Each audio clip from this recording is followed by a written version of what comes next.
Hello বন্ধুরা, welcome to football ভিডিওতে সবাইকে স্বাগত। এবং এইটা অবশ্যই একটা মাছ হয়েছে ভিডিও। দীর্ঘদিন ধরেই ফুটবল দুনিয়া ফ্যামিলির মেম্বার্সরা আমাদের কাছে জানতে চাইছিলেন যে ইস্ট বেঙ্গল কোন মরক্কান অ্যাটাকিং থার্ডের প্লেয়ারের সঙ্গে কথাবার্তা বলছে।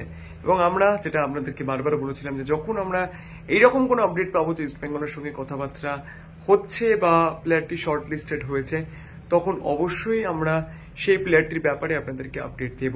তো একটু আগেই আমরা লাইভটা কমপ্লিট করেছি এবং সেই লাইভে আমরা অনেকজন প্লেয়ার্সদেরকে নিয়ে কথাবার্তা বলেছি।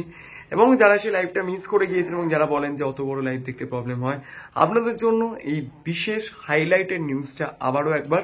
সেটা হচ্ছে ইস্ট বেঙ্গল কিন্তু একজন মরক্কান রাইট উইঙ্গারের সঙ্গে কথাবার্তা বলছে, যিনি কিন্তু সেন্টার ফরওয়ার্ড পজিশনেও খেলতে পারেন। তিনি বর্তমানে খেলেন সৌদি প্রো লিগের ক্লাব আল ফাতের হয়ে এবং সেই লিগে তার কিন্তু 21টা ম্যাচে 10টা গোল এবং 6টা অ্যাসিস্টও আছে। তো বুঝতেই পারছেন সৌদি প্রো লিগ যে লিগটা কিন্তু এশিয়ার সব থেকে সেরা লিগ হিসেবে কনসিডার হয়।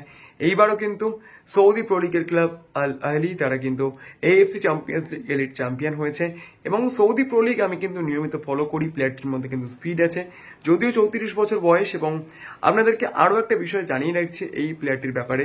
প্লেয়ারটির মার্কেট ভ্যালু আপনার ট্রান্সফার মার্কেটে দেখবেন 4.4 করোড়, কিন্তু 4.4 কোটি টাকার বেশি কিন্তু প্লেয়ারটির জন্য দরকার পড়বে যদি ইস্ট বেঙ্গল এই প্লেয়ারটির জন্য যায়।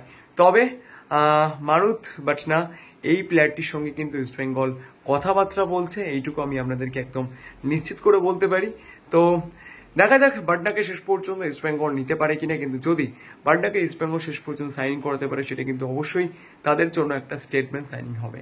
তো ভিডিওটা এই পর্যন্ত ছিল। যদি ভিডিও ভালো লাগে প্লিজ একটা লাইক করে দেবেন, চ্যানেলকে সাবস্ক্রাইব করতে ভুলবেন না। Thank you so much to all of you.